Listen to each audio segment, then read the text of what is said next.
കുഴൂർ പഞ്ചായത്തിലെ പോളക്കുളത്തിന്റെ സൗന്ദര്യവൽക്കരണം പൂർത്തിയാകുന്നു. അടിസ്ഥാന വികസനത്തിന്റെ ഭാഗമായി പോളക്കുളത്തിലേക്ക് പെഡൽ ബോട്ടുകളെത്തി.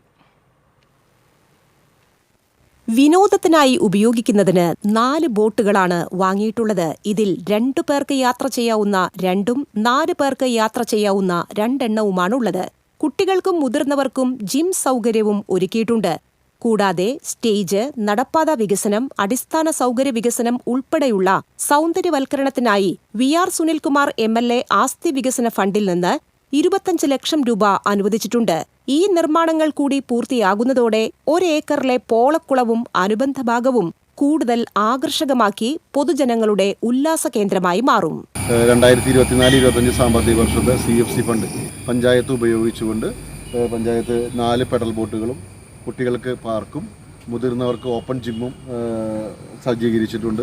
ഒപ്പം തന്നെ ഇപ്പോൾ വീണ്ടും MLA പോളക്കുളം സൗന്ദര്യവൽക്കരിക്കുന്നതിൻ്റെ ഭാഗമായിട്ട് 25 ലക്ഷം രൂപ അദ്ദേഹത്തിൻ്റെ ആസ്തി വികസന ഫണ്ടിൽ നിന്നും ഇതിൻ്റെ അടിസ്ഥാന വികസന സൗകര്യങ്ങൾക്ക് വേണ്ടിയിട്ട് നമുക്ക് അനുവദിച്ചിട്ടുണ്ട്. മാള ബ്ലോക്ക് പഞ്ചായത്ത് ഫണ്ടിൽ നിന്ന് 27 ലക്ഷം രൂപ ചിലവഴിച്ച് വിശ്രമ കേന്ദ്രവും കഫേയും ഇവിടെ ഒരുക്കിയിട്ടുണ്ട്.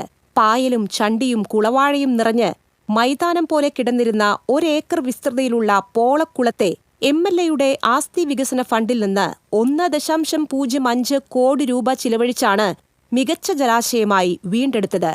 കക്ഷിരാഷ്ട്രീയത്തിനതീതമായി MLA ഉൾപ്പെടെയുള്ള ജനപ്രതിനിധികൾ പഞ്ചായത്തിനൊപ്പം കൈകോർത്തപ്പോഴാണ് പോളക്കുളത്തെ വീണ്ടെടുത്തത്. TCV news, Mala.